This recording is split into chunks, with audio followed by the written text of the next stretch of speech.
Now we move to the next critical concept, that is how Essbase decides what to calculate and in what order. This is the foundational concept. If we get this wrong, our numbers will be wrong and we may not even know it. So Essbase follows a strict default calculation sequence. First, it processes any dimension tagged as accounts. So all the accounts dimensions will be calculated first. Then it processes the time dimension. After that, it handles the remaining dense dimensions. So whatever dimensions which are marked as dense apart from account and time will be considered, followed by all the sparse dimensions. Finally, it evaluates any member flagged as 2-pass calc. So let's understand what exactly mean by 2-pass calc and what is the necessity of it, right? Now let's understand why this sequence matters. Because this order determines which values are available when the formula executes. For example, let's see, these are all the dimensions which are present in the application, and these are all the type of dimensions which has been tagged to. So accounts will be executed first, followed by period, and it will consider rest of the other dense dimension. That is, we have view. So view will be considered next. So once all the dense dimensions are done, then all the sparse dimensions will be considered for the calculation in the same outline order. So whatever order the dimensions are present in the outline, in the same order, the calculations will be considered. So imagine we have a member called margin percentage, right? And the formula is margin divided by sales. If sale hasn't been calculated yet, when margin percentage evaluate, we will get missing value or divide by zero error. Let's take another example. Now, I have an account dimension having 3 members, right? I'm just showing only the parent level. It will be having level 0 members as well for sales and COGS. So what will be the formula for gross profit? It will be sales minus COGS. As we can clearly see, gross profit is before COGS. Yeah, gross profit is before COGS, but gross profit is referring to COGS to get its value, right? So this is the major issue we will face when we go with a outline based calculation. For example, we have a sales COGS for Jan and Feb month, and what is expected? It is sales minus COGS, which will be 400, and for Feb it will be 500. Since the gross profit is before sales, if we go with the outline order, my gross profit will be 1000 because still the COGS is not calculated or aggregated yet. I usually get value for sales, only for sales. So sales minus, since there is no COGS value, always I get a sales value. So how do we fix this?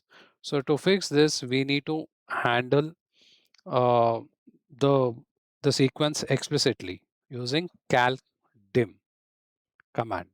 So the CALC DIM lets us explicitly control which dimensions are calculated and in what sequence, right? So here what happens, CALC DIM of product, market and time. So once this gets executed, all the time product, market, time will get aggregated or will get calculated along with the account dimensions. When it comes to CALC DIM of account, since the sales and COGS would have already been calculated, we get the gross profit as expected. So that is what the flow has been shown here. First, we'll load the base data or the raw data to the sales and COGS. We aggregate the product, market, and time, which in turn aggregates even the account dimension. Later, when we recalculate the account dimension, we get the correct gross profit value. Now let's understand the 2-pass members, which is another key concept. When a member formula reference a calculated member from the same dimension, Essbase needs 2 evaluation passes. So what exactly that means? So now we'll take an example for the 2-pass calculation. Consider that we have a ratio, or we need to calculate a ratio with the member name is contribution ratio. The formula is contribution divided by revenue, whereas contribution and revenue, they are also a parent. Contribution also has a formula associated with it, that is revenue minus variable cost. So this is based on the business requirement. Now let's understand how we can achieve this. So we have a sample data, that is revenue and variable cost. So what is the expected? Contribution is nothing but revenue minus variable cost, that is this value minus this, which I get 300,000, and for US it is 600,000, and contribution ratio is nothing but um, contribution divided by revenue. Okay, so yeah, this is what is expected. But what happens if we don't mark our contribution ratio as 2-pass? Suppose user retrieve the total at parent level. So this is what we are expecting at the total level, right?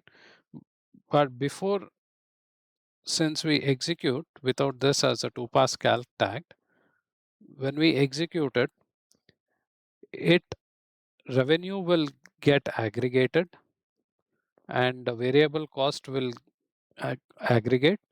Contribution may still be processing. Since it is a formula, it may still be processing, and parallelly contribution ratio tries to evaluate too early. That is, before the contribution formula finishes, my contribution ratio will start evaluating.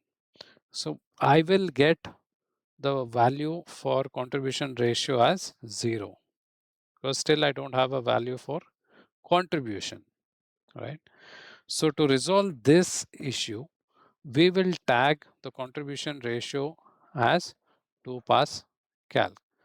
So what happens in 2-pass calc? It will aggregate for in the first pass, it will revenue aggregation will run, revenue cost aggregation, and contribution calculation. All three will be executed until here. Revenue, variable cost, and contribution will get executed in the first pass, and in the second pass, whichever member tagged as a 2-pass calc, only those members will be executing in the second pass. So this will be picked up. Since it has a value for contribution, we get the value what we expect.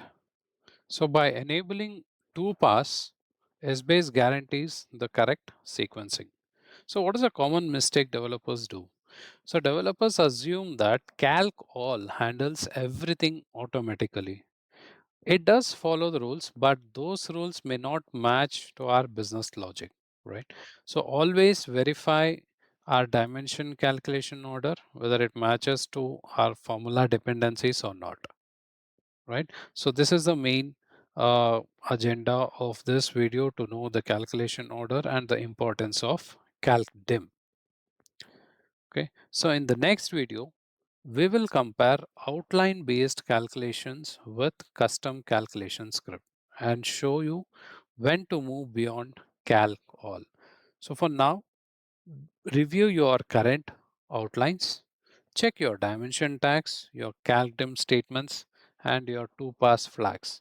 Make sure the calculation order matches your formula dependencies. Thanks for watching. See you in the next video.